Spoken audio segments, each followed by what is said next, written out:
Цагаатгах ажлыг өдөртөн зохион байгуулах улсын комисс үзүүлж байна. Сэхэтний төрөгдөл 1956 онд зөвлөлт холбоот улсын коммунист намын 20 дугаар их хурал болж Сталиныг дахин шүтэж байсны хор уршгийг арилгах талаар тогтоол гаргажээ. Энэ хурлын дараа Монгол Ардын Хувьсгалт намын төв хорооны 4-р бүгд хурал болж Монгол Ардын Хувьсгалт намын үйл ажиллагаанд дүгнэлт хийжээ. Тус бүгд хурал өмнөх бүгд хурлуудаас эрсөөр зарчимч шүүмжлэлт уур амьсгалд болсон байна. Бүгд хурлын үзэл санаанд зоригдсон бүтээлч сэхэтнүүд улс орныхоо өмнө тулгамдсан асуудал, дутагдал доголдлыг шүүмжилж, тухайн үеийн өдөртөгчдийн үнэн нүүр царайг илчилж эхэллээ. Ингэж шүүмжлэл өрнүүлэхийн өмнө санаа бодлоо чөлөөтэй яар, дараа нь ямар нэг хил гаргахгүй гэж амлаж байсан юм. Сэхэтнүүд ард түмний аж амьдрал дорой байна. Ардын аж ахуйны чинэлэг хэсгийг хавчинхих нь буруу. Мал аж ахуйн түүхийдээ зөвлөлт холбоот улсад зүгээр шахуу өгч байна.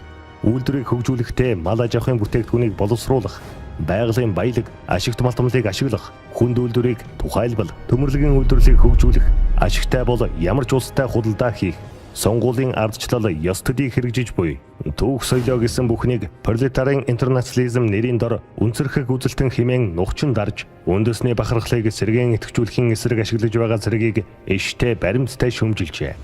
Гэтэл намын удирдлага эдгээр шүүмжлэлд эмзэглэж 1956 оны 12 дугаар сард Монгол Ардын Хувьсгалт намын төв хорооны улс төрийн товч манай намын бодлогод харш үзэл санаа үг өгүүлэл гарч байгаа тухай тогтоол гаргаж сэхэтний төрөгдөл гихчийг гаргаж тавилаа.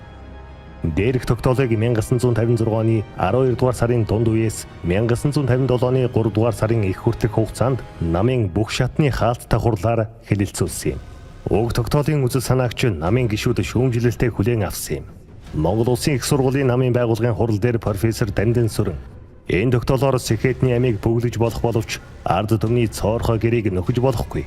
Би зөвлөлт Монголын найрамдалд хортой юм хийснийг эсэргүүцнэ. Гэвч энэ нэрээр эх оронч үзэл өвөө хадгалахыг дарчихсан нь огт буруу хэмээн шүүмжиж байлаа.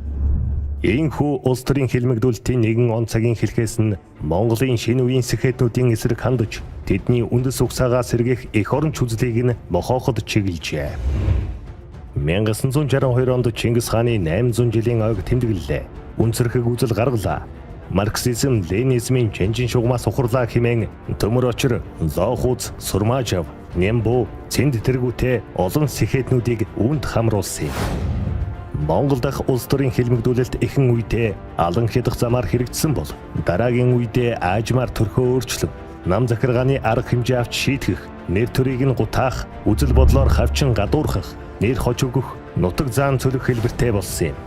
Энэ удаа хэлмэгдүүлэлтийг тухайн үеийн хууль хяналт, шүүх прокурорын байгууллагын оролцоотой хэрэгжүүлэх болсон ажээ.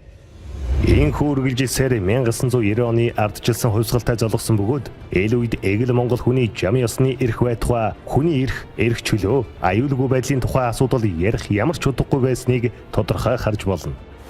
Ардчилсан хувьсгалын үр дүнд бид хүний эрх чөлөөг тунхаглан дээдэлж, хэлмэгдүүлэлтэд өртсөн иргэдийнхээ үнэн мөнийг тогтоох, тэднийхээ жам ёсны эрхийг хамгаалж чадаагүй ч хүндэтгэн үзэх болсон билээ.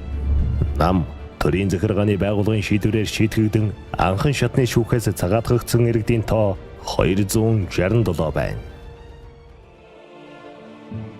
Халуун итгэл зөхөрсөн, хатан зүрх шархирсан, хар дарсан зөөж чигэн жилүүдийг хамаг монголчууд бүү мартахтун.